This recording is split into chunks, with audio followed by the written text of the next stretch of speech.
So welcome, Arzu. Thank you so much for being here, and it's a great honor. You're joining us from Istanbul, so Turkey, and I'll quickly introduce you and your work, so what you've done.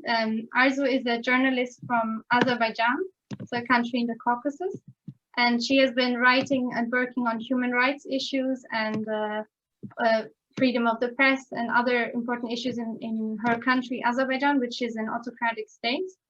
And she has written for Al Jazeera, Open Democracy, Radio Free Europe, and other news outlets. And in 2014, she received the Václav Havel Journalism Fellowship for her work to continue.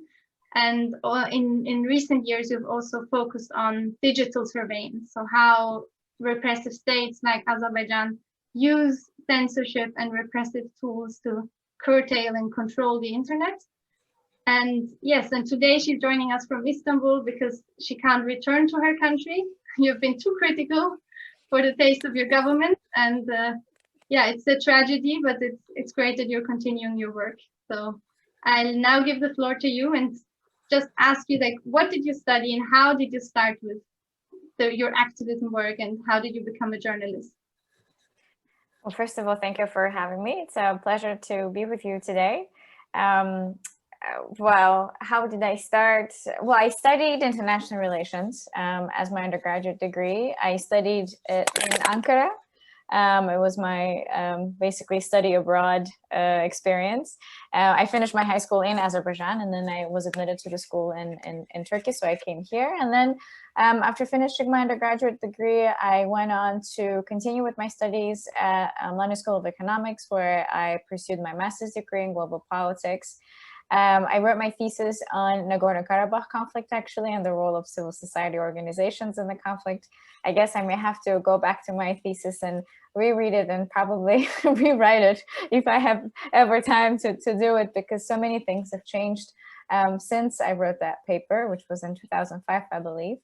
Yeah, after grad school, I found a job in Istanbul. So I actually moved from London to Istanbul, where I worked not very much related to journalism, but I worked as a researcher at a investment consultancy firm. And after working there for about a year, I joined one of my favorite workplaces, I may say, the European Stability Initiative, based out of Istanbul. It's the think tank that was working at the time in the Balkans, and they were just starting a project in the Caucasus. So I was the Azerbaijan analyst, and I think that kind of was the door into the world of journalism and later on activism, I would say. And later on, different opportunities. I moved back to Azerbaijan. I worked there for National Democratic Institute, which is an American not-for-profit organization that works in many countries around the world. And then I moved back to Istanbul for personal reasons. My partner is from Turkey, and we decided to stay here. And, you know, I continued working on Azerbaijan from here. I did some work on conflict transformation, first as a trainer, then as a co-director of a not-for-profit organization that brought together the communities from Armenia and Azerbaijan for dialogue programs. I, in the meantime, continued writing on a side, and eventually became full-time journalist, I guess. It's just really interesting, because for many years when I started writing, I couldn't really tell people that I'm a journalist, because I felt like it was not real, since I didn't study journalism. I studied international relations and global politics. I did my master's in global politics, but gradually people convinced me that it's okay. It's okay to say that you're a journalist when you're doing so much writing. But I guess a few words on how I started writing as well, because, you know, professional career aside, like working with different organizations and wearing all these different hats. In 2008, I believe it was, when I was in Azerbaijan doing research while I was working for the think tank, a friend of mine recommended that I start a blog writing about my experiences, because I kept going back and forth between the two countries, collecting data and doing research in Azerbaijan, and then going back to Istanbul and like putting it together in a report. And I decided that I couldn't do it because I didn't know what a blog was. Like, it was just such a distant idea to me to begin with. And, you know, we're talking about 2008, 2009. This is a time when social media was just coming to Azerbaijan, and like blogs were just becoming really popular. But eventually my friend convinced me, and so I created a blog. It's still there. It had a very catchy name, Flying Carpets and Broken Pipelines. Flying carpets because Azerbaijan is known for its beautiful carpets, and broken pipelines because of the corruption that was in the country. And I kind of started writing very random things, personal observations. It was just like a diary. Every time I went back to Azerbaijan and I would see something or I would experience something, I would put it out there. And a few things happened while I was still writing. You know, I think one of the key turning points in my life when I decided that what I was doing as part of my career was so much intertwined with what was happening in the country. It was 2009, and two of my friends that I've known for several years were arrested. They were basically caught up in a set-up fight when they were having dinner at a restaurant.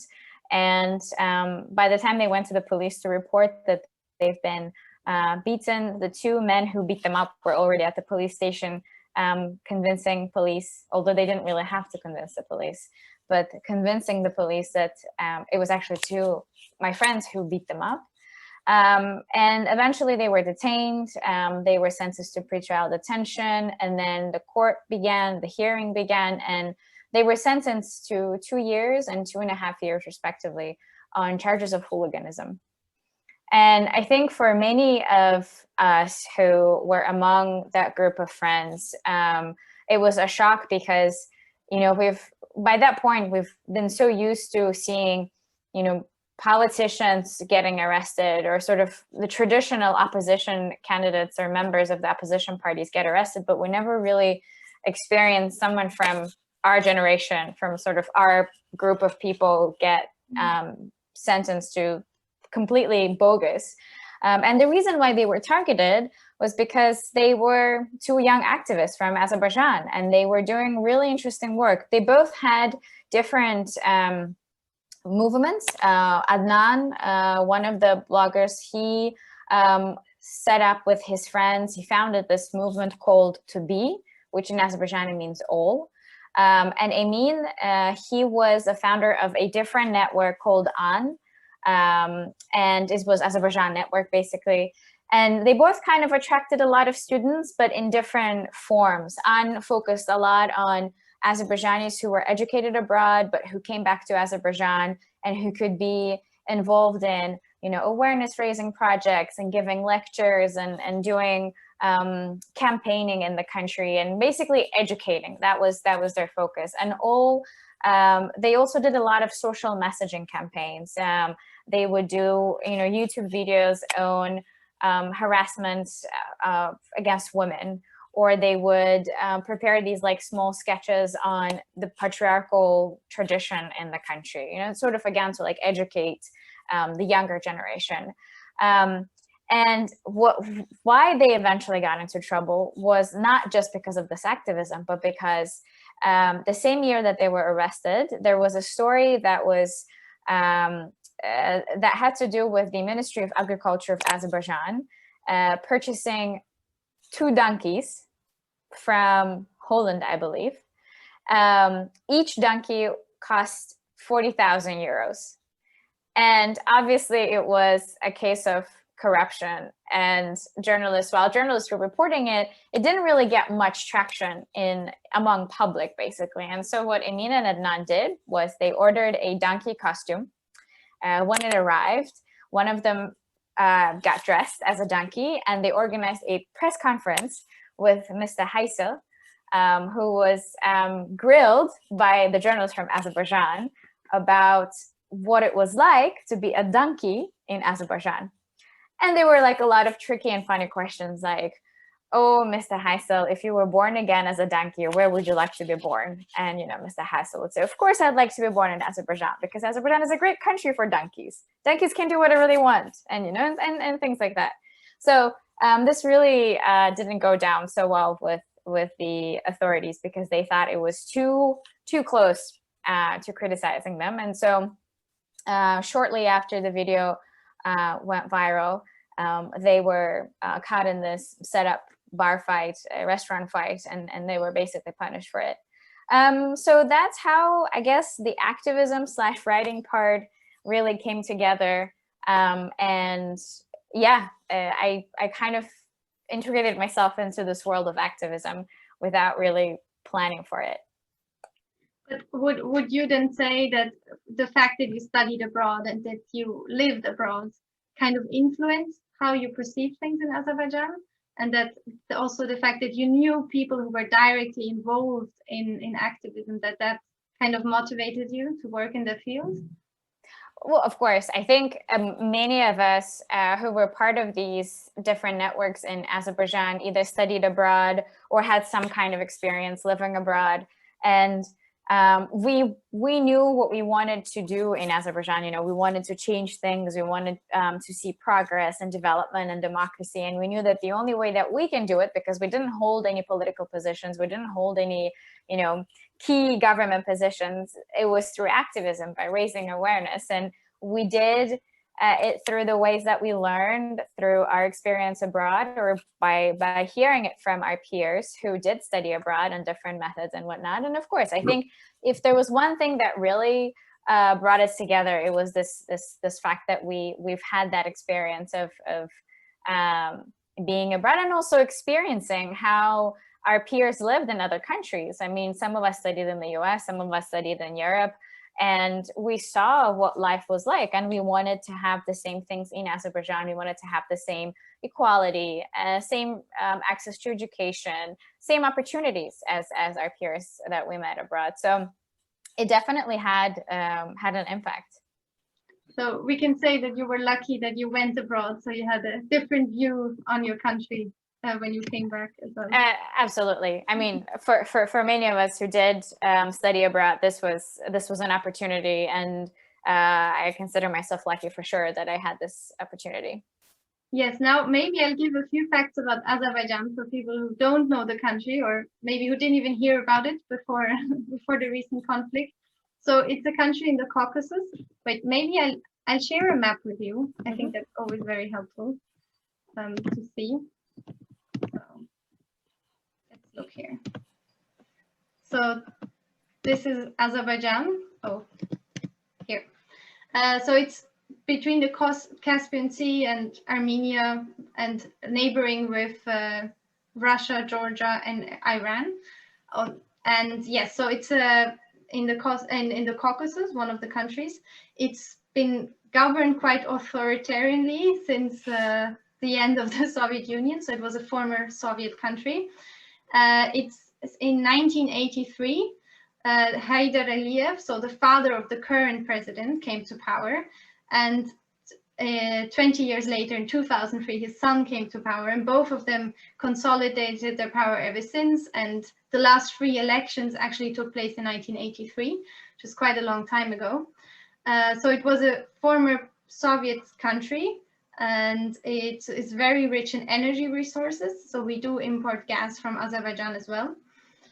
What is also interesting is that, yeah, it's not a free country, as you already described the situation with your friends and activists being, yeah, accused of crimes they haven't committed or hooliganism. Transparency International says that Azerbaijan ranks 126 out of 180 countries for corruption. So it's very corrupt. And concerning the freedom of the press, in a world ranking of the Freedom House, they say that Azerbaijan is placed 162 out of 180 countries, so also not a free press. So this is the situation that we are in, and since 2014 the crackdown has been even stronger. So maybe now I'd like to give Zoe the floor to ask you a few questions about this internet surveillance and how repression works.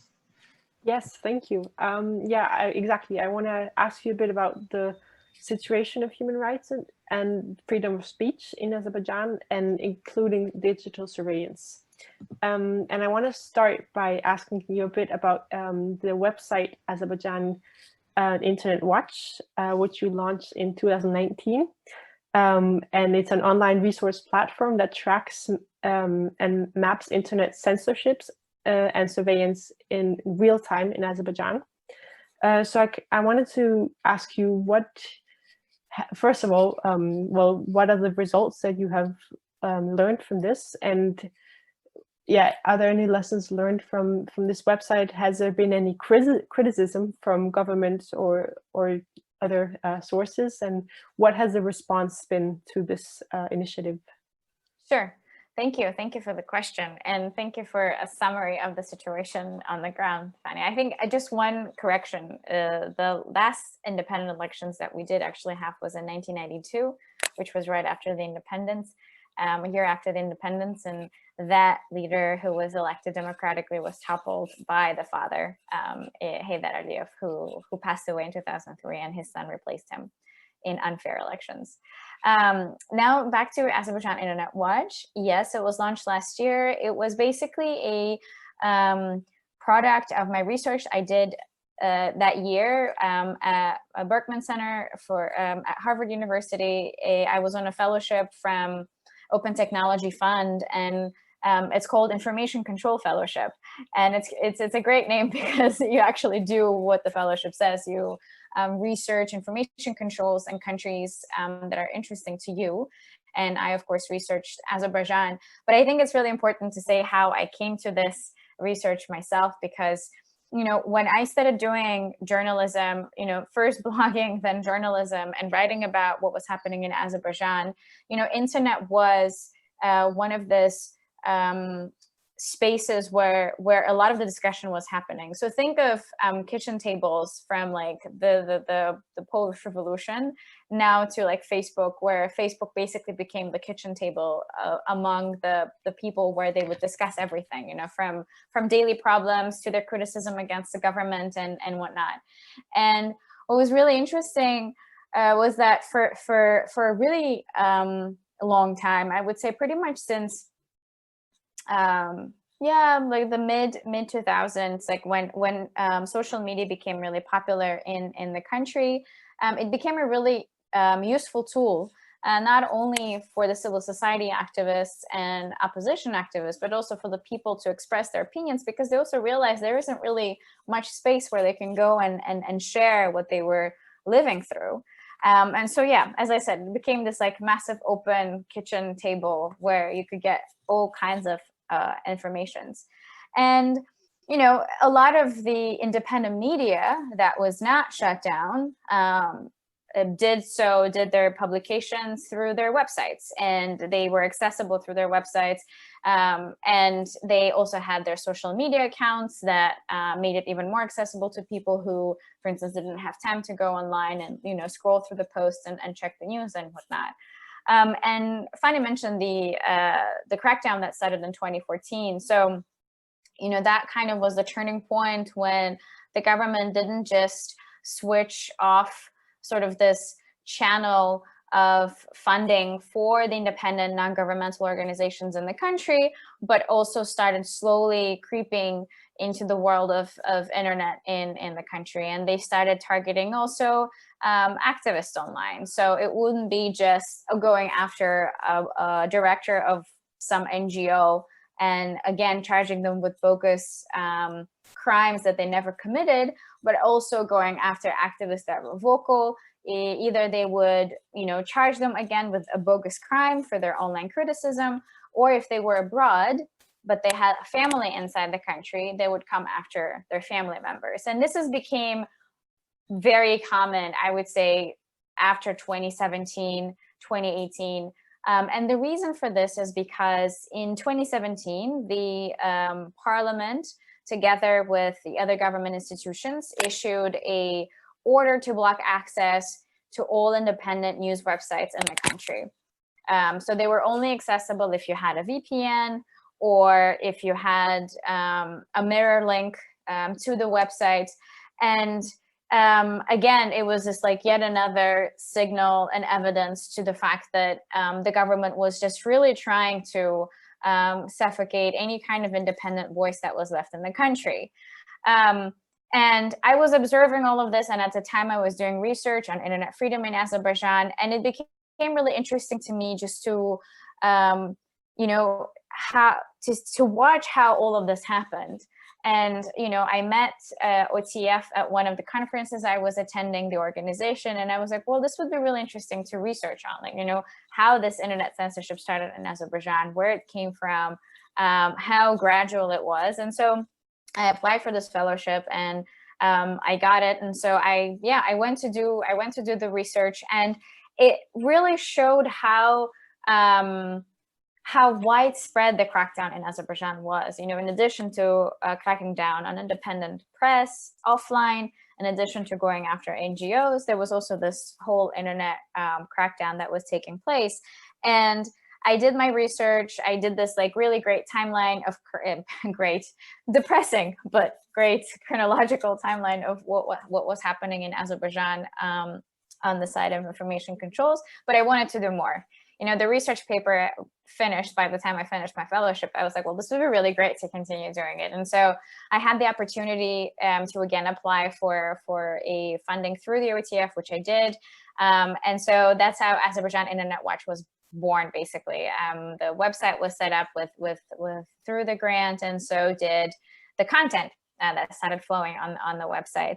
And watching just the last year, not even the last, although now it's almost a year now since I started the project.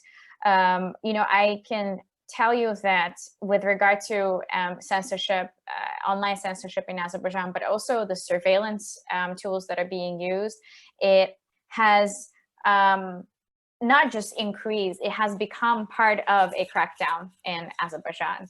The government of Azerbaijan has purchased very sophisticated surveillance technology. They've been purchasing it for years, and we saw the evidence of it back in 2015 when Azerbaijan was hosting European Games, and slowly how that technology was used during the elections.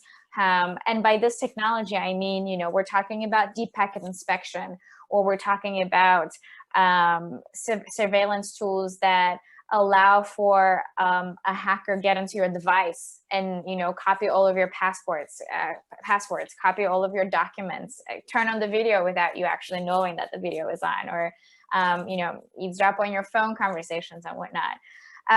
And now when I analyze this whole past year, there's been so many violations online, you know, grabbing people for what they've said on Facebook or Twitter against the government. And especially during COVID, this has increased, if not, you know, tripled in amount, how they've used the technology that they have in hand, even now during this conflict, because since September 27, internet has pretty much been down in the country, and access to social media platforms has been only available through VPN services. And so it is, if you try to understand what an example for an authoritarian country, and when you try to you know, pick the characteristics, Azerbaijan fits it all, because, you know, from physical crackdown to digital crackdown, it's all there. And we only know very little about the technology that they've purchased. You know, it's from leaks, or it's from reportings from international organizations. But it's really interesting, because now we can monitor everything through the testers that we have on the ground, who use an application called Uni Probes. It basically measures which websites are blocked in the country, what apps are blocked, and this is how we were able to manage and gather information during the last 4 weeks of what is being blocked and what not. I have really excellent partners with the Query Media Foundation, who are investigating all the sophisticated attacks. So if, say, an opposition media that's already blocked in Azerbaijan is being DDoS, which is a denial of service attack, which means when, I don't know how many of you know what DDoS is, but it's like a website gets a lot of traffic and then you can't access it because it's just overwhelmed with the traffic it gets. So, and that happens quite a lot and often with the independent news media outlets. So when that happens, you know, with the partners at Query, we can dig into where the attack is coming from. And it often comes from the Ministry of national security of Azerbaijan, or we can track when there's a phishing attack, which is another form of a very common form of attack that we're seeing in Azerbaijan, where activists, human rights defenders would get a very innocent looking email from an email that looks like a colleague's email containing an attachment that they think is just a document that they need to review. But then once they click on the document, their device is infected. And now it's, it's a whole other set of problems. So we're seeing very different kinds of attacks. We're seeing crackdown on all levels, offline and online. And Azerbaijan Internet Watch has been sort of spared the DDoS attacks, but I've also made sure that it's protected, that it has a layer of protection before someone gets to me. But the feedback I've received so far has been really positive, especially in light of the fact that there isn't a project that tracks information controls and surveillance, cases of surveillance in Azerbaijan. We reported this massive phishing campaign this year that was targeting one of the human rights defenders. It started with one email, and then it kind of went to everyone, including myself. I also received that email. And we were able to track that down. We were able to investigate the attacks against the LGBTQI community of Azerbaijan who were targeted at some point. We also did some digging on this case of an opposition leader whose phone and internet has been cut off since April, just by doing some tests around the vicinity where he lives, trying to see what kind of blackout this is. And continuously reporting on cases of harassment. One of the most common cases that we're seeing with regard to internet censorship is when activists are blackmailed online, or their accounts are taken down. They're hacked and taken down, and their content is removed and whatnot. So not only documenting it, but also providing assistance has been one of the things I've been trying to do with Azerbaijan Internet Watch. And yeah, so far it's a lot of work, but it's also very interesting and rewarding. And I think, we're trying to expand and add different components to Azerbaijan Internet Watch. So hopefully, fingers crossed it will continue. Wow, yeah, it's really interesting how you can track these attacks, and even when these attacks are very in a way indirect or hidden when it's on the internet, because then the authorities can claim that the internet is free and open, but then if you have all these outlets that are controlling everything without people knowing, then it's very important to have this kind of mechanism or publication of those kinds of things. And I want to actually ask you, it's very related, but you have from an article in, I believe it's from March, where you have this case study about digital surveillance. And then you write that this is related also to the COVID crisis and all the repressive measures that were there. But you write that in any other country where you have rights and freedoms in place, and there's an efficient track record of institutions that are, transparent, and you don't ask all these questions of trust, then you would not question, these measures that have been set in place in many countries, or in the most countries in the world because of this pandemic.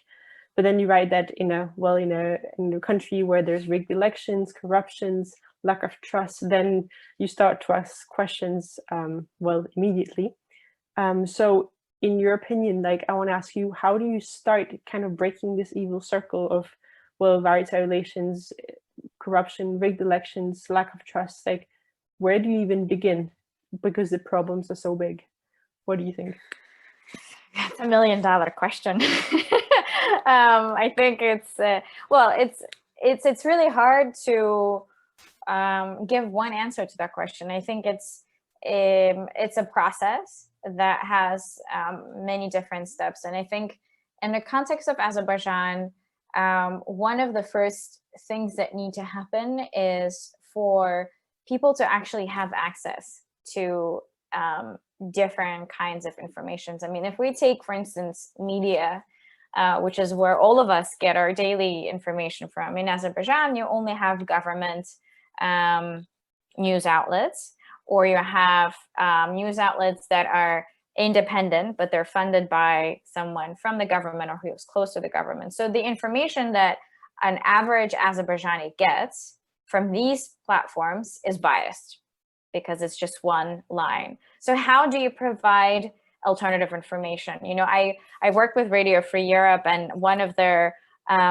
strengths at this time, and that kind of answers your question, is making sure that their websites and their news are accessible. And how they do it through their application, and they're trying to already embed a VPN provider into their application so that a user doesn't really have to download yet another thing to be able to access this information, which adds another layer to complexity of accessing information. You know, it's one thing to know your technology, to know where to go, how to look up stuff online, especially when it's blocked. And it's another thing when you don't know and you're told to download one app, then you're told to download another app. Maybe you're asked to download another app. So making access to information that is independent, readily available is step number one.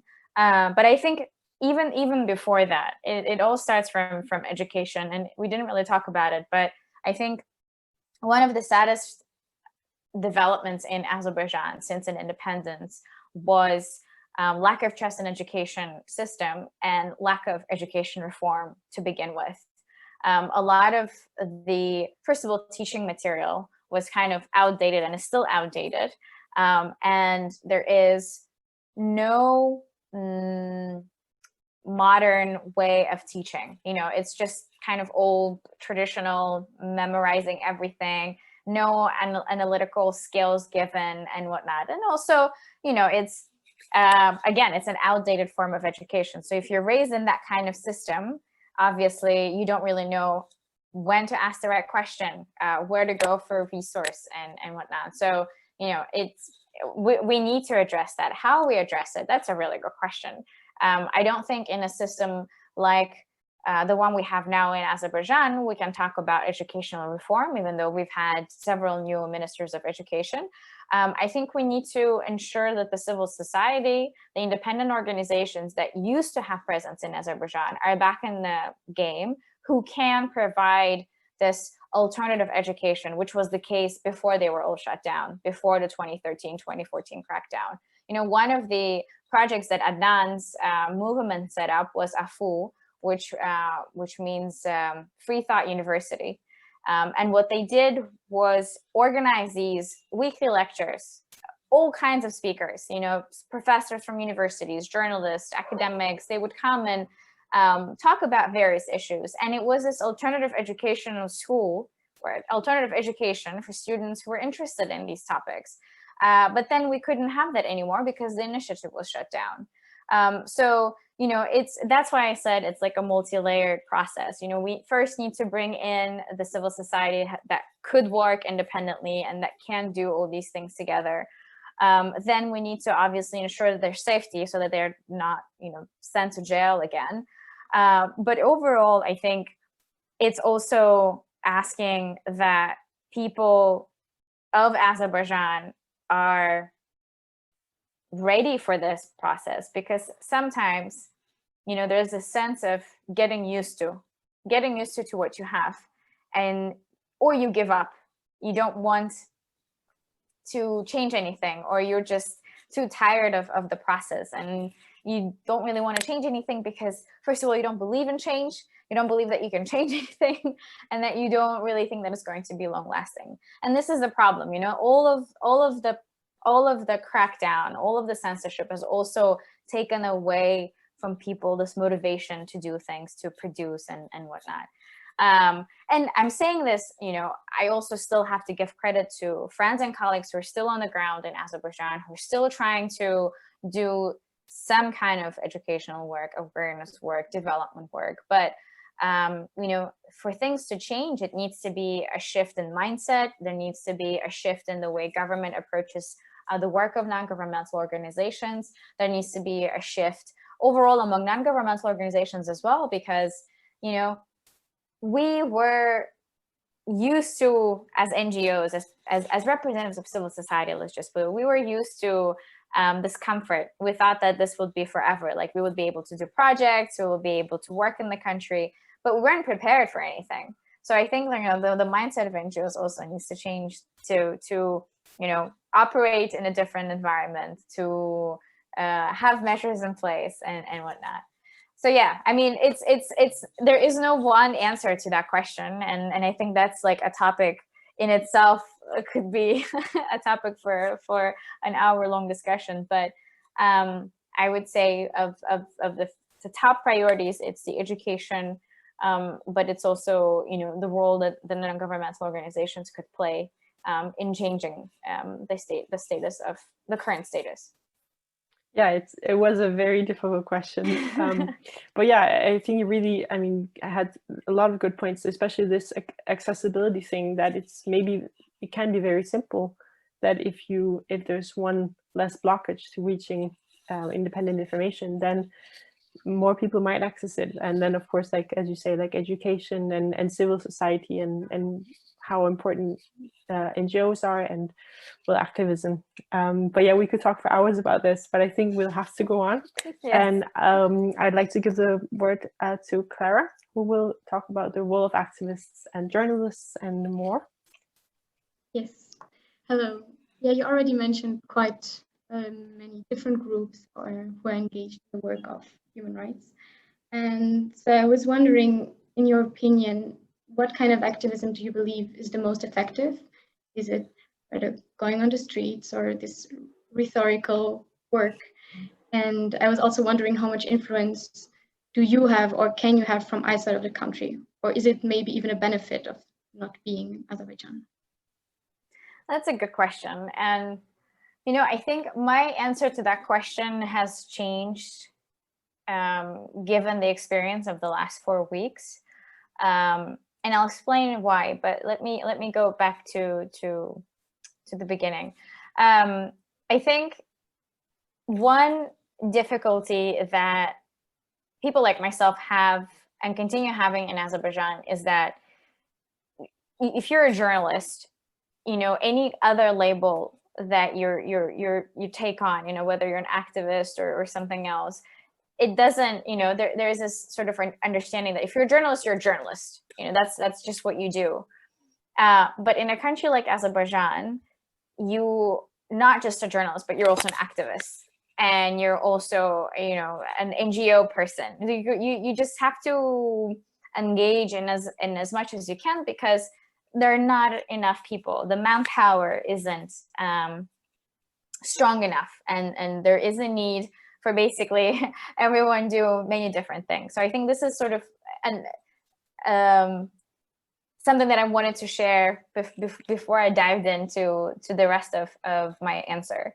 And so because of that, I think, you know, there is not one form of activism. Even writing is a form of activism, or, you know, involving your community or your neighbors in some projects is an activism in countries like Azerbaijan. You know, any small step is a big step, because, as I said earlier, you know, there is this fatigue. There is this sort of almost like a denial that why am I even part of this? Like, what's the point? You know, I have an okay life, I have an okay income, like who cares, you know, what happens from now on. So, you know, that shift already in mindset is a kind of an activism.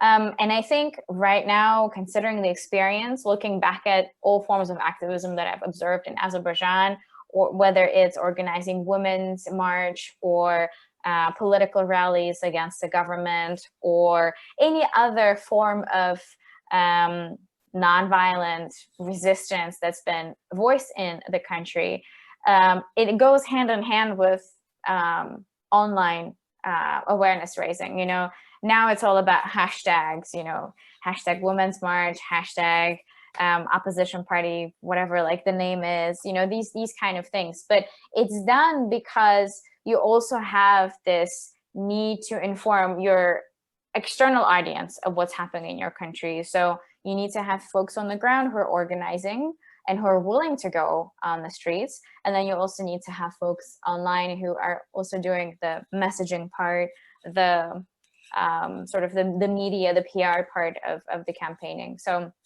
in case of Azerbaijan, this has been really important, especially because, some things are not really covered, and Azerbaijan is just one of those countries that doesn't really get much international coverage. So it involves both online and offline community. And I mean, from now on, after these last 4 weeks, I used to think that the diaspora community, they had a very strong influence in the country. I mean, we have very popular bloggers who are based abroad, but who are very popular in Azerbaijan for the things that they do in terms of criticisms and the campaigns that they organize abroad, but whose families have been heavily prosecuted for their activism. And after this war, I also realized that all of the balance has changed, because there's been a division in how not just us, the diaspora, but also people on the ground see this conflict. There is predominant percentage of people who wanted the war and who supported the president, whether they were from opposition or not. And then there was a very small group of people who were against the war, and I'm part of that community.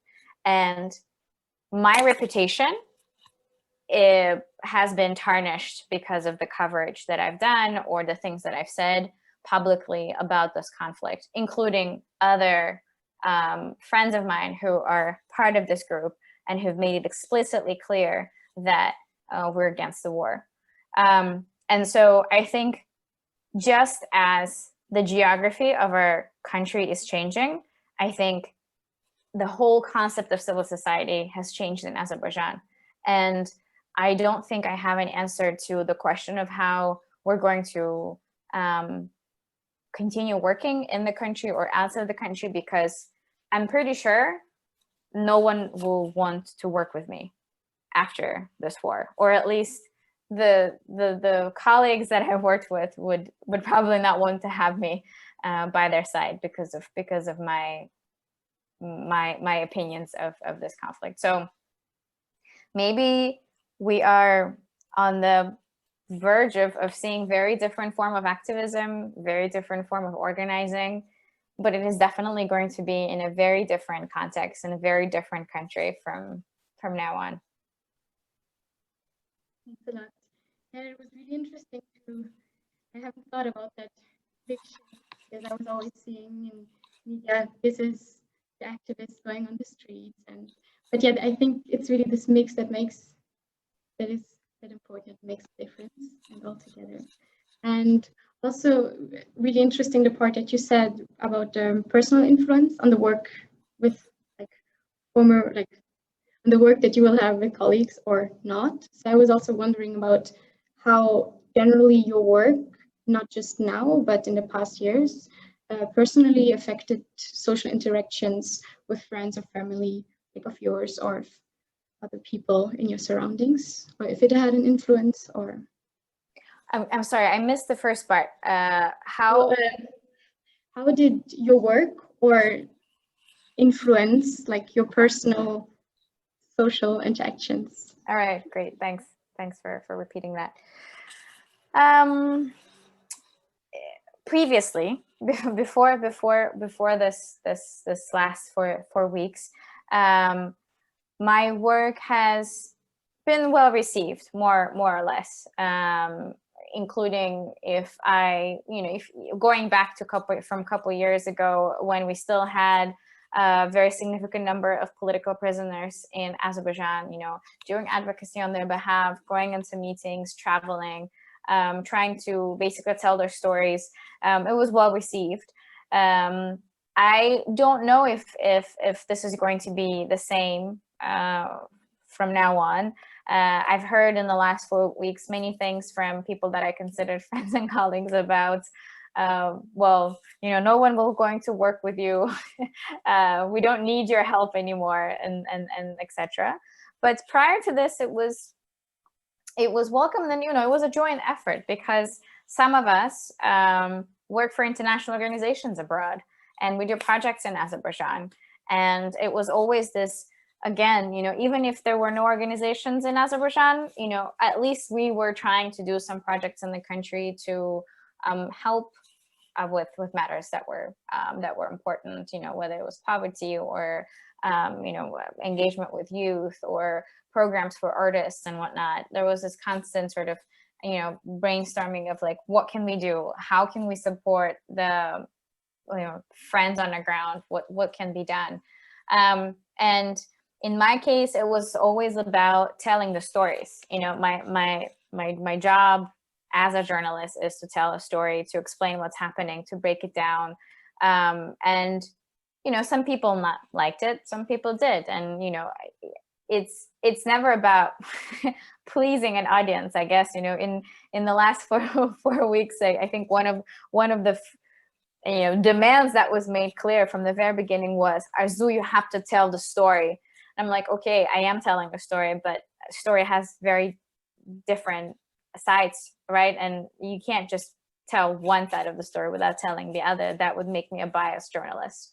But explaining this in the context of Nagorno-Karabakh has been really difficult. And I'm sorry for going back to the conflict, but I think it really just shows how things shifted in Azerbaijan in the last 4 weeks. Because, before criticizing the president and, elevating the issues of corruption, lack of social services or whatnot, on an international level was considered fine. If not, it was always, applauded that someone is doing it. Whereas now, any kind of mention of what's happening in the country is like, well, how dare you talk about the problems when we're fighting a war? You need to be quiet, sit down, and wait until this is all over, and then you can continue. And then there's far worse feedback that I'm getting, which is you've ruined your reputation. There's no way that you can be doing anything afterwards in Azerbaijan. So I don't know. It's a mystery to me, and we shall see what's going to happen. I'm just really hopeful that at least there will be some progress, and that sooner than later we will be able to continue working on Azerbaijan. It's just right now all the work will be on the folks who are on the ground, certainly, who are there, who have access to resources, and who would be willing to continue where they left off. Yes, thank you so much. Sorry. Yeah, it's interesting because how you say that your work was really well received, but you already, since 2014 or 18 at least, you faced quite some suppression, and that's why you had to leave your country. And now that it just gets worse and worse is quite hard to hear. But I had one more question on your work as an independent journalist in the field of human rights, because maybe okay, you said that it's to tell a story, your goal is to tell a story and not to please. But yeah, I was wondering if you could give us some examples of your work. What were your main achievements, or also your biggest difficulties that you faced in either the past 4 weeks or generally in the past years? Mm-hmm. Well, I guess a few things about the harassment and my popularity, or the the drop in my credibility.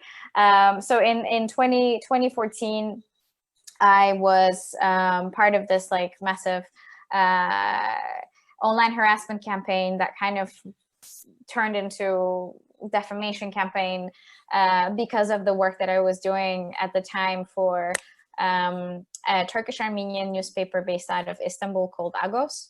I was invited to write for them, And, you know, as a journalist who also supports peace and is for conflict sensitive reporting, I thought this was a good idea, except it wasn't really a good idea.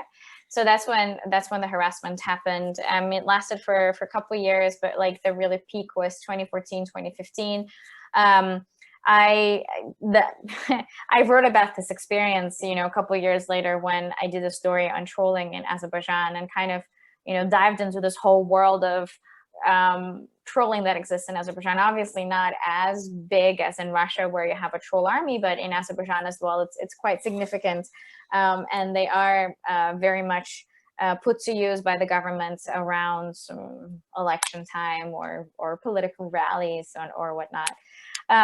So my reputation has already been sort of tarnished because of this mindset that how could an Azerbaijani journalist go and work with Armenian journalists.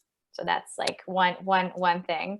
And then in the last couple of years, the sort of harassment, you know, it kind of died down, and then every once in a while someone would remember and they would target me and whatnot. But now it's been quite back on the agenda, and it's been really interesting to see the difference, because now it's far worse, because, you know, at the time in 2014 there was no war, whereas now people call it a patriotic war. And this is what's happening, and so anything that you say differently isn't really perceived well. So yeah, I mean, with online harassment and other forms of questioning, it's really hard. But I think from now on, it's going to be really different kind of reporting, because in the last 4 weeks, I worked with CNN International as an editorial fixer, trying to gather and collect information that would go on CNN's website for the conflict coverage. And it was very interesting. And for like the first 2 weeks, I felt like, okay, I think I can do this because I don't have to express my opinion. Not that, you know, I didn't feel like I could, but I was like, okay, I'm working on this. I'm just going to stick to it. I'm going to keep a chronological timeline on Twitter and just updating. But, you know, sooner than later, you are asked to join a panel, you are asked to give an interview, or you are asked to write something. And eventually you have to be like, okay, well, you know, you either make a decision and you say no to everything and you just stick to writing, or you make a decision saying, okay, I can do the writing, but I can also, you know, perhaps add something to the conversation that exists. And so that's what I chose to do.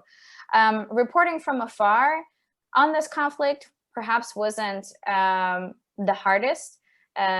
You know, thanks to colleagues on the ground, there's, you know, sufficient information, and of course the Ministry of Defense constantly keeps its Telegram channel updated with all the new developments. But I think the hardest part of reporting on Azerbaijan in general is, you know, especially when you're not on the ground, but you report on a country that you're from and you can't really go back to. There's always this question in the back of someone's mind, probably, hearing when I want to do an interview, is like, why is she doing this? Like, for what purpose? But again, for me, it's always about learning something new. And, you know, one of the most interesting stories that I've recently worked is on the cult of personality of former president Heydar Aliyev. And it's a story, it hasn't been published yet, but it's a story about how this cult of personality influenced art in Azerbaijan and different fields of arts in Azerbaijan. And it was really great because I got to talk to very different people, and I got to do like a lot of research from old archives, and it was fascinating to learn something that I didn't know, and I really enjoyed that. But I think one of the most sort of stories that I'm proud of is a story that I did on the Lgbt community of Azerbaijan who are spending time in prisons. And, you know, finding former political prisoners who were willing to share their experience, or finding someone who was gay, but mostly actually gay, no lesbians. I didn't really get the chance to interview any lesbian prisoners, but gay men who were willing to talk for the story. That was really interesting, and that was definitely one of the stories that I really enjoyed working on. I think there are like a couple more, but I think these are like the story that I did on trolling. It was really good. It was like my revenge, my revenge against all those trolls who trolled me for years and who continue doing it. But yeah, I think, I mean, those are the ones that come to mind, but I'm pretty sure there are a couple others that I would be really proud of. Yeah, you took a great decision of fighting back against terrorists for so long.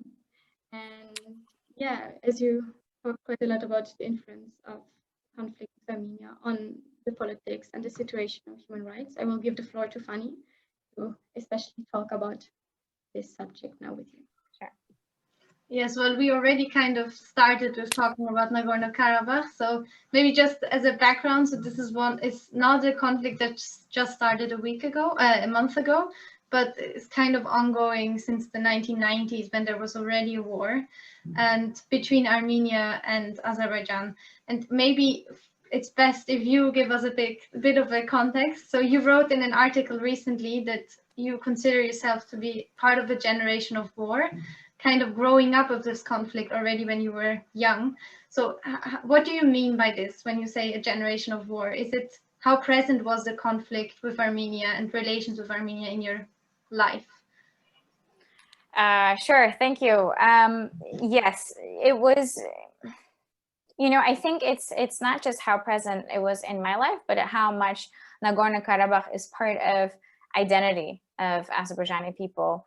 And it's the weight of having lost the war in 1994, you know, having not just lost war, but also having lost control over the territories in 1994.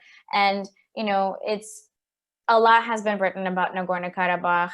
There are a lot of experts who've done really great work and research. And if you really want to learn about the conflict, you know, Lawrence Broers has a really good book on Nagorno-Karabakh. Tom DeVal wrote one of the greatest books on Nagorno-Karabakh. You know, these are the people who've studied these countries, studied the conflict for decades and are real experts. But for us, and for myself including, yeah, Karabakh has always been, it's part of your existence. And, you know, sometimes people talk about it, sometimes they don't talk about it, but it's still of this like weight on your heart that, you know, there is this territory that no one can access. There are all these internally displaced people who've been kicked out of their homes and who were forced to live in camps or forced to live in, you know, half-finished buildings and who continue to live there across the country, really. And so, you know, growing up with Nagorno-Karabakh is probably different for every single Azerbaijani, and maybe in some ways it's the same. You know, we go to school, we learn about the conflict, we learn about the heroes of the war, we learn about the crimes of the war that were committed.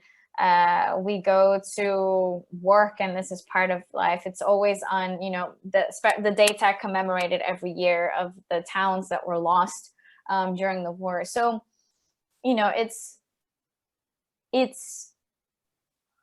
part of who you are, but then it's only, you know, there's only one way people often look at Nagorno-Karabakh, and it's mostly from the perspective that we're told to look at Nagorno-Karabakh, which is, you know, and as Armenia is the enemy of Azerbaijan, and we can never be friends with them, and that they occupied our land, and then they killed our people, and that's full stop. And the only way that justice can be served is if the territories are returned and Nagorno-Karabakh is part of Azerbaijan.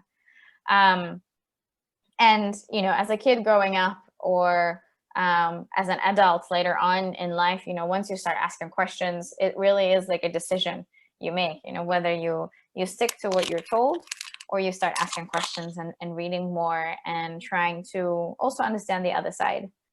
And I think this is why I kind of found myself later on in conflict transformation work, because I really wanted to understand the other side and not be stuck in the mindset that, well, the only way forward is war. No, I wanted to know what other ways there are.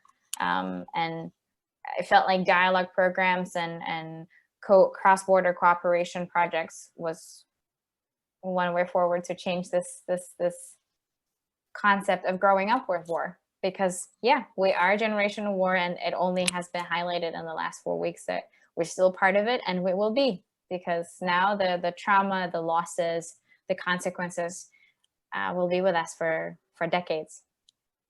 And you, I mean, you did very interesting work on reconciliation as well between Armenia and Azerbaijan. This was also one of the reasons you were so attacked by state media, government, and part of the harassment campaign, calling you an enemy of the people, or yeah, a traitor even. So how would you say is because you write in an article as well that the conflict and war was used by both sides for their political gains. So is this actually in the interest of the current government? So do they actually want to find a solution, and how can the conflict be used to justify, I don't know, human rights abuses or the current crackdown in the country? Well, I'll start from the last bit. You know, often when you travel and you speak at international event or you write something, you know, one of the first things that you get as a criticism is, well, how dare you talk about problems of Azerbaijan when you're not talking about the biggest problem of Azerbaijan, which is Karabakh. You have to first talk about that, and then maybe, you know, you'll talk about human rights or freedom of expression. So this is how it's been used for the last 26 years since the ceasefire was signed in 1994, is that it's the biggest problem in Azerbaijan. The problem, and the reason why I say that it's been used by the leaders of the two countries, was because I wasn't sitting at that negotiation table. Neither was, you know, any other representative of the civil society. It was the leaders of the two governments sitting at that negotiation table, going to those meetings and having discussions, whatever they may. You know, we never saw what was being discussed behind those closed doors. We never really got the notes or the talking points of the leaders. What we heard were the statements of the leaders when they came back home and told us the same thing over and over again, that there is no solution to Nagorno-Karabakh. And there were some breakthroughs, you know, in the past, in 1999, there was a possible breakthrough when there was an agreement reached between then President of Azerbaijan and then President of Armenia about the return of the occupied territories, because it's Nagorno-Karabakh, and then it's also the territory of Karabakh, and then the 7 adjacent territories that are connected to Karabakh. And the conversation was about, you know, 5+2, returning them, and then deciding on the status of Nagorno-Karabakh. But it never really went through. You know, there was no progress. And one of the difficulties now is that the whole context of the conflict has shifted.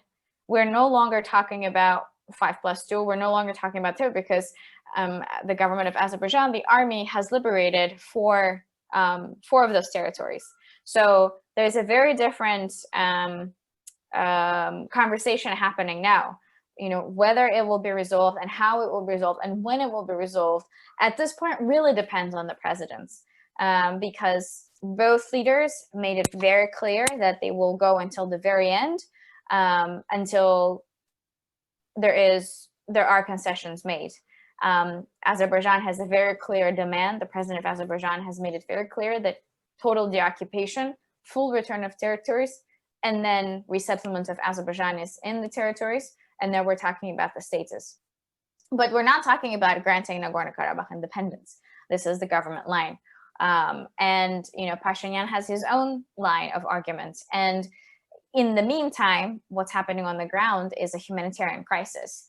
You know, cities are getting bombed, people are dying, and it isn't just happening on the front line, where you have people who live there also get affected by this conflict. And so, you know, it's a very different conflict from the last war, which was in April 2016. It's a very different set up now, and it's a very different conversation. It's much more militaristic, it's much more aggressive. So it's really hard to say what's going to happen. But I do know that, you know, at the time when we were doing these confidence building programs and I was part of them, one of the first sort of, especially of the dialogue program that we were doing, one of the first things that we tried to explain to our participants was understanding did not equal to agreeing. And that was one of the key components of discussing historical context of Nagorno-Karabakh and the relations between these two countries. When participants from both countries would come up with 10 significant dates of how they thought, or the dates that they thought influenced the conflict and the relations between two countries, was, you know, you're not shouting at each other, you're not shouting past each other, you're not shouting at all, you're just explaining why you think this is important, and the whole point is to explain and for the other side to understand, but not necessarily come to like a full agreement with you or anything. There was no expectation for that. And you know, what we saw on a very small level, we realized that this work is so much harder because, you know, here we are doing this once or twice a year with a group of 18 people. And, you know, we're not talking with the populations, and the populations, unfortunately, have been rather negative about this whole process. So even once this is over, and I really hope it's over soon, I do not envision how people are going to live side by side, especially in this environment when there's been so much negativity and aggressiveness and hate spit at each other, really. And I don't see any of the leaders of the two countries ever taking a step forward in addressing this hate, you know, among the communities. They never supported programs. They never were open to have confidence building measures among the two people. So it's going to be really, really hard from now on, I think. Yeah, so thank you for that good answer. So it shows how complex the topic is and how difficult, and that it will take some time to even bring the communities back together. So absolutely. Yeah, if the audience will have more questions on Karabakh, then we'll give them the floor soon. I'll just finish with Clara, who has some final concluding questions. Sure. Yeah, just one to keep it short. I was wondering, because throughout this whole conversation, you explained how your work is connected with major difficulties and risks. And therefore, I was wondering what your main motivation is to do all this work despite the risk and threat you receive. I ask that question myself every day. I'm going to be honest, brutally honest. There are days when I just want to disappear. I don't want to be part of anything, you know, especially when, you know, I go online and I start reading comments, and, you know, you can only take as that many derogatory, you know, tweets or comments. There is like a threshold for that. And those are sort of like the darkest moments. Those are the times when I feel like it's just not worth it, because you know, I'm not doing this for myself. I'm doing this for the future, that, you know, eventually things will change in Azerbaijan, and I want people to know. So yeah, there are times when I totally feel useless, worthless, and completely unmotivated, just want to give up on everything. Especially like the first time when the harassment happened in 2014, 2015, I was so devastated, really had some really dark thoughts, I have to say. But what helped me to get through this, and what helps me now, is to have a community. And this is like one of the things that you know, journalists talk about when they talk about harassment online and offline, is having a support community of, you know, family, friends, colleagues who are there for you, who would be willing to like sit and listen to you, or not sit and listen to you at all because you don't want to talk. You just want to sit there like in the company of someone who understands what you're going through. that, in addition to, you know, having supportive international organizations that work on these issues. You know, one of the things I learned when I entered the world of online harassment was, oh, wait a second, I'm not alone. I mean, there's so many women journalists and journalists in general who face these comments and to this harassment, and women journalists have it the hardest, to be honest with you, because that's when, you know, the comments get nastier and there are a lot of sort of rape threats and whatnot. So, you know, you have that component as well. So learning that, you know, first of all, I'm not the only one. There are many other journalists who are facing the same things, and there are many organizations providing assistance, whether it's psychological help or, you know, just sort of support of, like, you know, talking about this to begin with, was really useful to know. And then also knowing that, you know, digitally, there are many things that you can do. You know, if you can report the account, you can reach out to the platform, you can, you know,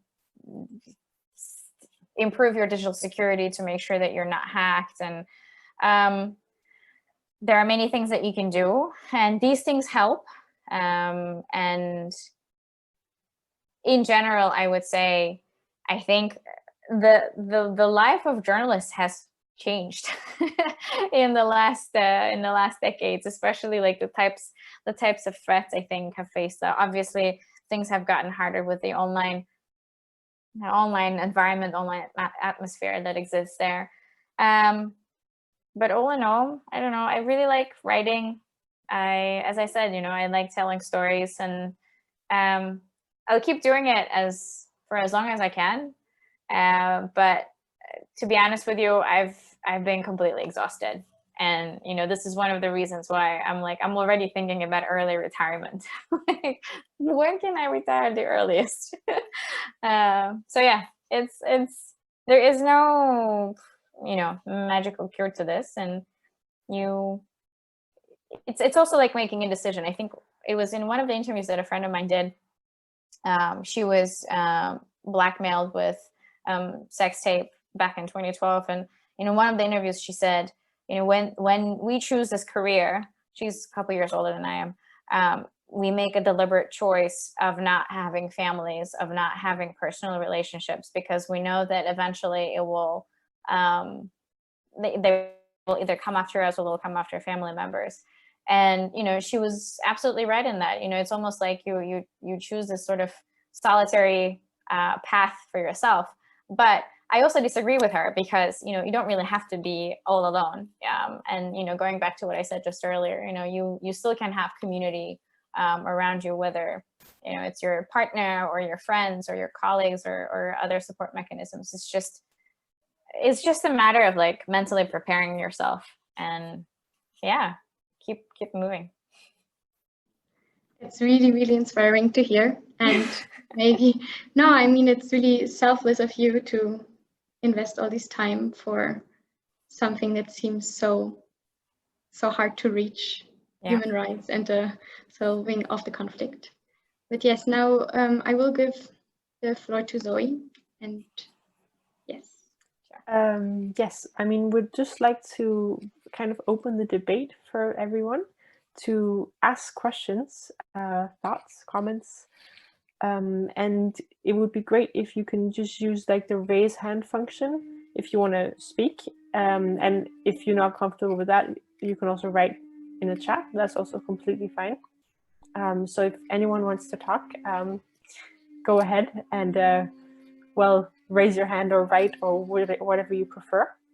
And it can be, you know, about what we've talked about already, if questions came up there, or a completely new topic, anything. Yes. Any volunteers?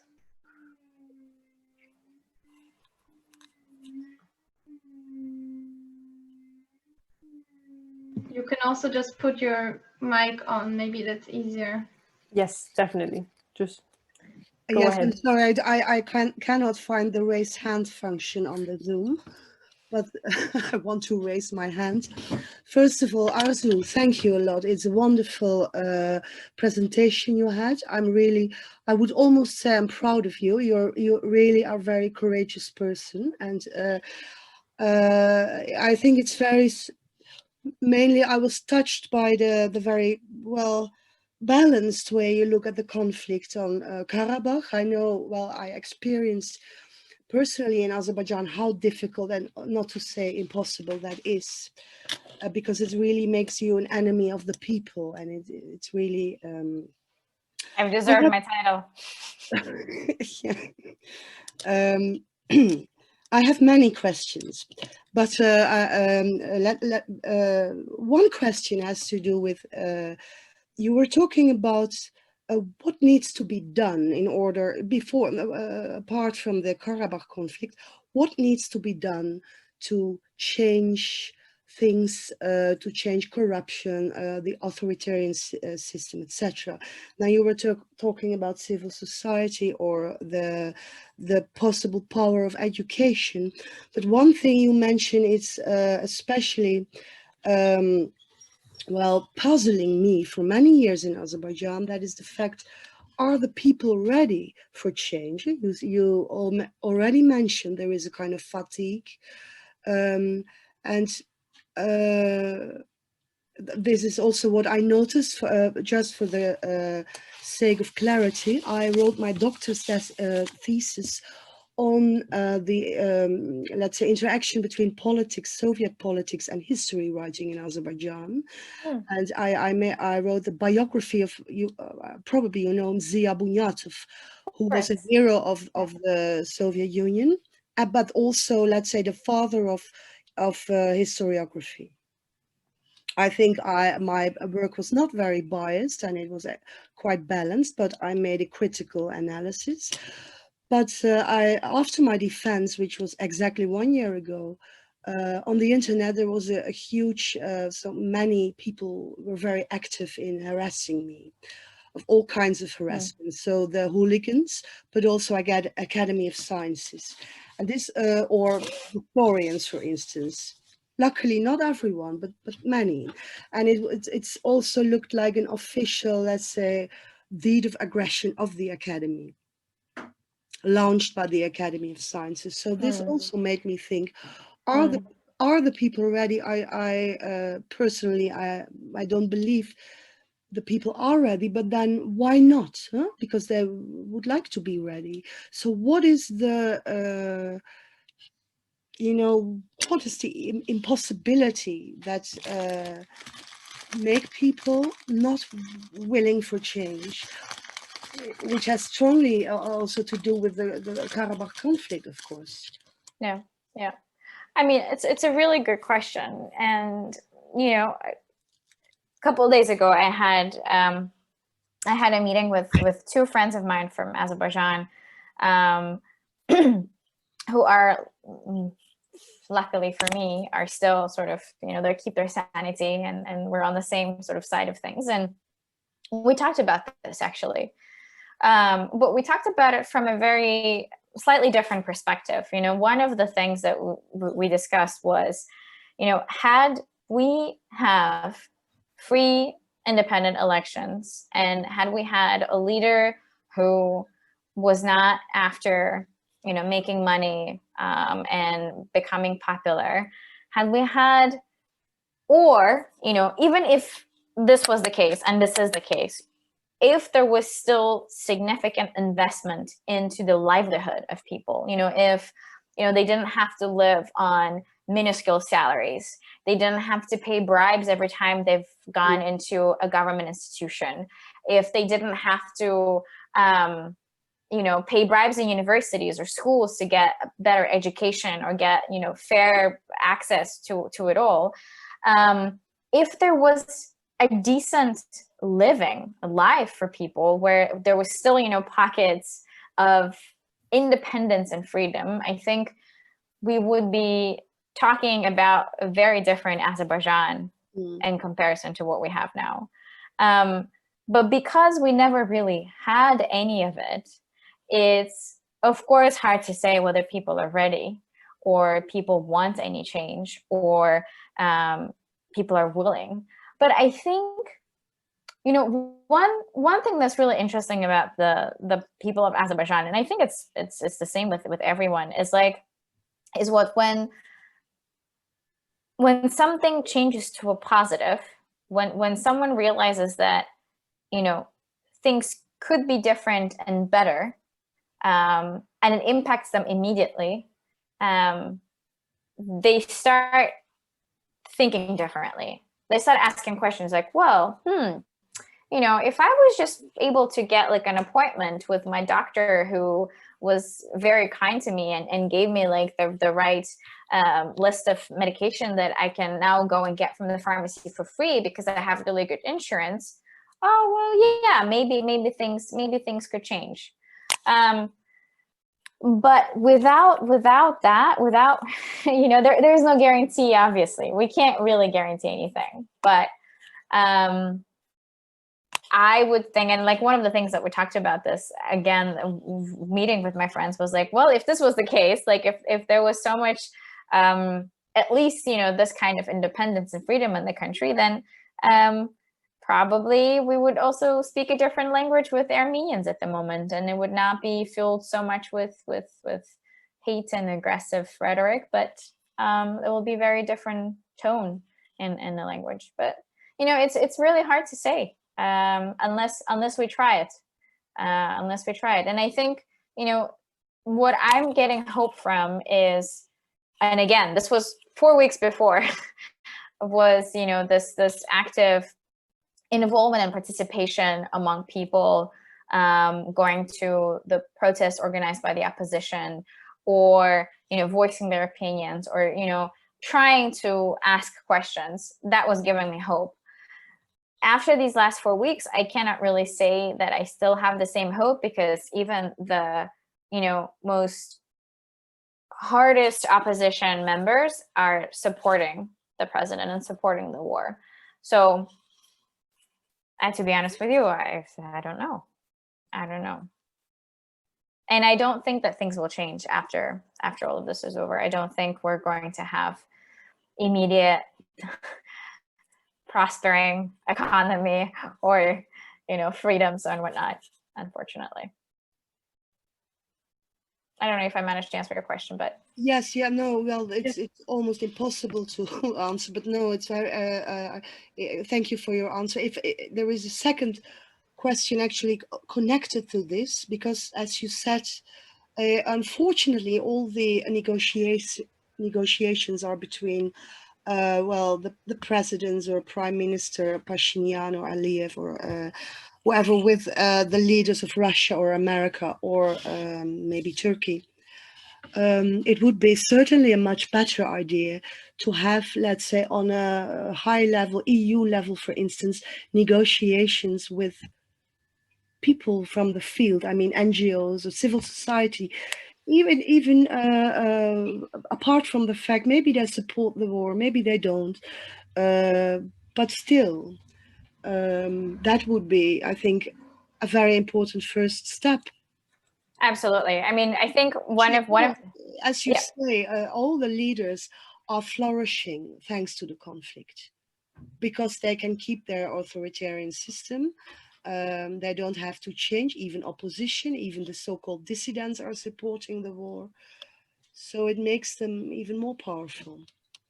It does. And, you know, so there are plenty of people who would tell you now that, you know, this is not Aliyev's war. This is people's war. This is patriotic war. This is national war. We're doing this not because Aliyev is corrupt. We're doing this because Azerbaijan is tired of waiting for the return of its territories. But I think, you know, back in the day when there were some meetings between civil society organizations that were organized by international organizations through the EU funding and whatnot, I think there was one important element that was missing, and that was having these meetings in parallel with meetings with government officials. One of the things that we tried doing at Imagine, at this organization that I used to work for, was Track 1.5 initiative, which was meant to bring together the government representatives. Most of the time we've had meetings with the representatives from foreign ministries, but also bring in civil society into the conversation. And it was like a very short, very brief meeting, and it took a lot of time to prepare because, you know, bureaucracy. But in those 2 or 3 days of meetings that we've had, it's always been very interesting to hear how government representatives actually could talk if the doors are closed and, you know, they feel like it's a safe environment for them to discuss the issues. Not that, you know, there was anything controversial, obviously not, you know, it's still very sort of stick to the government line, stick to the line that you're supporting. But having said this, yeah, I definitely think we had to have more of these. And perhaps it's not too late to start doing them now, but it's just, again, I think there's been so much disheartening, even on the behalf of people who worked in conflict transformation. I speak to my colleagues who I used to work with from Armenia, and to colleagues who are still part of this process, part of this community. And everyone is just disheartened because there's also been a lot of losses. I mean, not like, you know, deaths, but there's losses in people's mindsets from within the community of peace activists who've gone supporting the government. And so it's going to be really hard to even find now, you know, people who will be willing to come together and continue doing this work. Because first of all, there's been broken trust. And yeah, it's going to be interesting to see if people are going to be willing to do it again. Thank you for the answer as well. Maybe are there other questions from the audience? Don't feel free to ask.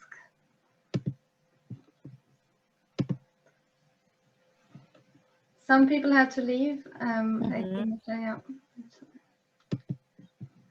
I mean, I can maybe to follow on what you just said. What do you think can the role of international organizations be, like the EU or the Council of Europe, where Azerbaijan is a member, in supporting human rights? Because they have failed in the past. I mean, they were corrupted even by the state. So what, maybe you can talk a bit about that, where the West is also failing in supporting your work as activists. I don't know. I think I've lost my trust in those institutions, partly because of what happened, partly because of the caviar diplomacy and how far caviar could go, surprisingly, or maybe not surprisingly. I think, I mean, on a more serious note, what they could do, and I don't know who will be willing to do it, but I think it would be a really good time now to start finding individuals from both sides. If we're referring to and if we're not referring to the conflict just on Azerbaijan, you know, finding individuals who are still who are sticking to their values of democracy and humanity and freedom, and invite them, you know, have a discussion with them about the next steps. Because, you know, we're talking about not just a divided civil society, we're talking about traumatized civil society as well, who are traumatized from this experience, who are traumatized from seeing, you know, their, I don't know, decade-long friends switch sides. It's going to be a recovery on all levels. And I think one of the best things at this moment is to identify people who are still willing to, you know, stick their neck out and, you know, find new ways of doing work in Azerbaijan. And in what form or shape it's going to take, I really have a hard time saying. You know, before we would always advocate for supporting local initiatives, you know, organizing fellowship programs, you know, inviting scholars for academic programs or research programs. But at this point, I don't even know if this is helpful or harmful, because there have been plenty of people who've been part of these programs, initiatives, meetings, who are in full support of the president Hamali, of the very person who, you know, has been silencing the civil society of this country. You know, there's basically every single line has been blurred in Azerbaijan, and there is no it's really hard to make sense of what's happening, unfortunately. And it's hard work ahead. And I think, yeah, it's hard work both for people from Azerbaijan, but it's also hard work for the international actors, because I really wonder how they're going to proceed with, for instance, working with their partners on the ground. Will they work with their partners? Will there change? What is it all going to look like? I think it's a valid point and valid question to which I don't really have a clear-cut answer, because I also don't know. Yeah, so it's difficult, but they should probably take more action than they're currently doing. Yeah. Yeah, they should have taken more action a long time ago by not accepting caviar. Yeah, yeah. And tarnishing their reputation. Yeah. Well, are there other questions maybe from the audience? I have a more general question. What would you recommend young people or young journalists who are interested in human rights for the future? Hi, Emily. It's good to see you. What I would recommend? Get a lot of reading done. Find your inspiration.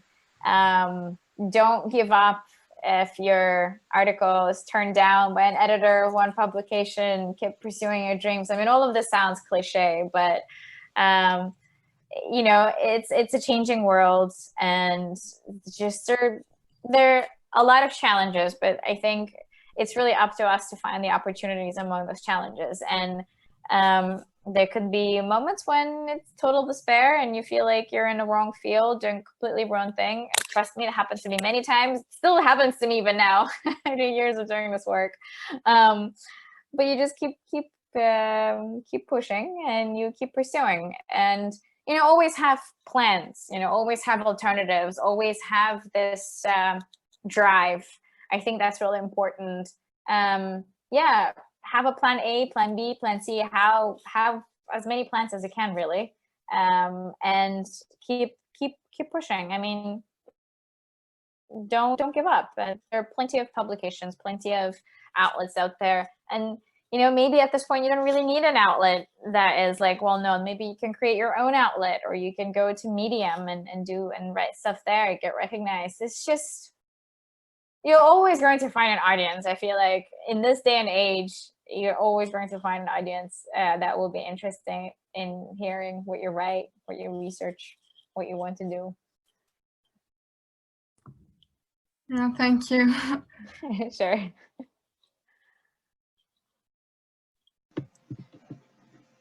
It's an inspiring message, at least. Don't give up.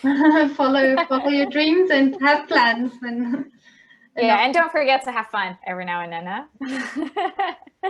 Self-care, and practice self-care. I'm learning this at the age of 37. It's apparently like a whole other skill. So definitely try to incorporate it into your dreams. Yeah. I mean, if there are questions, just go ahead. If not, I would ask one more thing about your being in Turkey, because I was wondering how safe do you actually feel? Because it's also a country that's not necessarily open towards journalists and critical opinions. And currently they're also supporting Azerbaijan. Mm-hmm. So is it safe to be in exile in Turkey? I mean, I don't know if anywhere is safe, really, at this point. Turkey has been a home for me for 10 years now. I moved here in 2010 permanently. When I first started getting threats in 2014, one of the first messages was a death threat that I received on Facebook. And, it was very clear. It had a timeline, 3 days. I had 3 days. The guy knew where I will be buried and whatnot. And, I had a choice.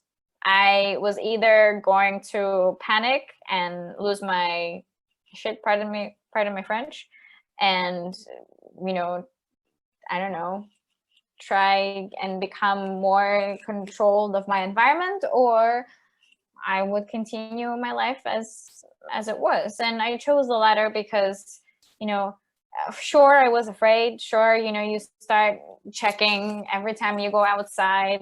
You look in your rear mirror when you drive because you think that you may be followed. Yeah, you get that.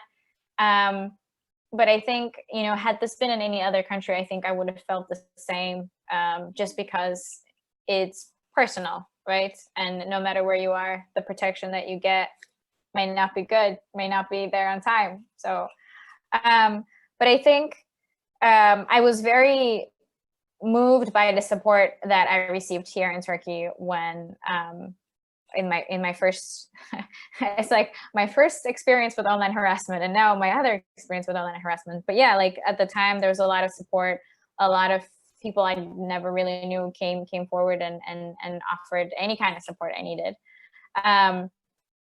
But now, yeah, I mean, as I said, you know, it's all about mindset, really. Do I feel safe?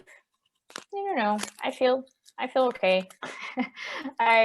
You know, but do I feel safe when I travel somewhere else? Really, I don't know. It's like an existential question, really.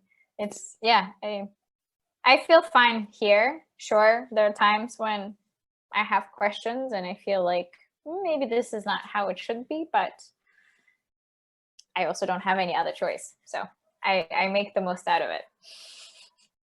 Yeah, I mean, very inspiring that you have the courage as well. I mean, not a lot of people would, I think, continue, but we need, yeah, it's always good to have people who do fight for their ideals, and I think that keeps you going as well, despite of it's knowing that there is a community and an audience and people thinking alike. So yeah, that's very absolutely inspiring. Absolutely. Thank you. I'll see if there's anyone. Don't be afraid, like ask. I definitely don't bite, especially not over Zoom.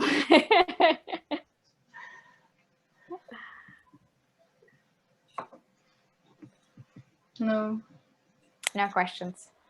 Well, you were too clear. But maybe, I mean, but maybe, yeah, I mean, for us, like students and people interested in these topics, and maybe at the beginning of their career thinking of where to go, maybe ending up in, I don't know, government institutions or activism, journalism. What would your lesson be? Like, what would you like to give on to the next generation as a message or warning or inspiration or yeah? What? I would say just try it. I mean, I've worked now at think tanks, at NGOs. I worked in, I've also done like emergency assistance. I've helped with, you know, advocacy. Like I've done so many things. The only thing I haven't done is like government institution. I haven't worked for the government. And, you know, everything is an experience. And it's all about what you make out of it. It could be terrible, and yet there will be like one day that you learn or see or meet someone that will be like, you know, your lesson for the rest. Sometimes it's nothing. Sometimes you don't learn anything, but it's also, you know, you wouldn't know if you didn't try. So my lesson, my advice is to give it a go, and, you know, don't also like think that, oh, well, you know, do I really want to work for the government, or should I go for, you know, for an international company, like how I'm going to pay my student loans, how I'm going to make a decent living? Because let me tell you, journalism doesn't pay much. So, you know, you kind of have to make up all these different projects that you also, you know, can combine within your work to make a decent living, because we do also have to live, obviously. So yeah, don't just, you know, close your mind to new opportunities. I mean, I have my journalism, I have my project, I do some consultancy work on the side, I wear multiple hats, and, you know, it's great because I'm always part of these different communities. I'm doing a lecture in a couple of weeks on online harassment against female journalists with a university in the US, and it's great because I'm going to meet a lot of new people, and I'm going to talk about a topic I'm really passionate about, which I don't work all the time, but I'm still, you know, part of. Or you know, I've done some translation work in the past couple of weeks because people don't speak Azerbaijani and they need translation. I've translated the most random things, including a song that was produced by Azerbaijan's, not Ministry of Defense, but like one of the military institutions. And it's this like song about the strength of Azerbaijani army and you know, killing the enemy. And I translated that song, and it was mind-boggling to read the lyrics and put it together into English. But you know, you do different things, you try different things, and never really, you know, you shouldn't be the one stopping yourself. Be open for everything. You'll eventually find something that really fits, or not. You'll keep doing different things. It's just who we are and where we are in our life. And who knows, maybe in 3 years time I'll retire and I don't know, become a barista. It's like there's so many things I want to try that I haven't done. I don't know. So don't limit yourself, really. I think that's the key. And I'll always be open. Yeah, that's good to know. Keep it in mind, especially when somebody's so inspiring, or if you risking a lot for ideals. I mean, that's also not a lot of people manage to do, but it's great that to hear from you that you should try, not be afraid. Yeah, it's all about your inner values and what you stand for. You can be working for a government institution, you can be working for it doesn't matter. It's all about who you are. You know, and you'll get people questioning that, but it doesn't really matter because you know who you are, and that's enough. And your friends know who you are, and that's enough. Just make sure that you always keep that keep telling that to yourself. Yeah. Thank you. Sure. Anyone else?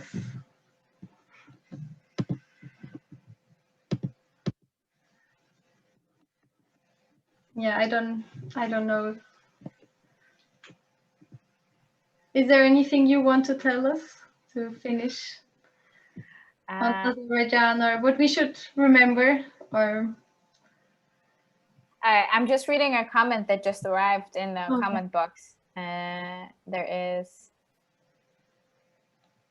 Thank you, Thomas.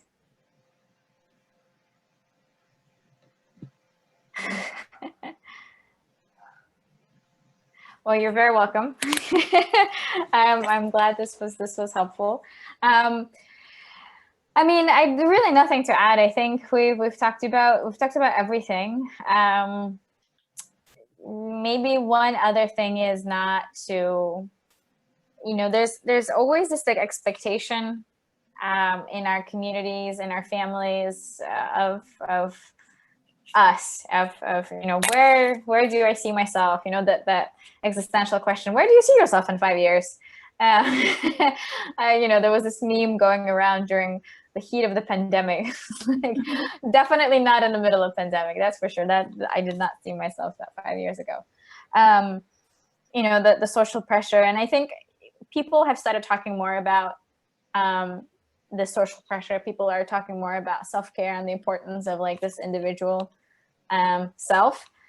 So my last advice, or something that I would add to this, is just, don't think too much about that.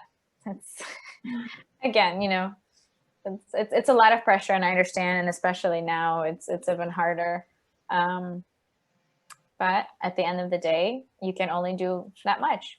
And if you can't do much, then you take a break, you rest, and then you start over again. Don't be afraid to start over again. That's, I guess, would be the final message. Thank you. Thank you so much. I mean, it was a great pleasure having you.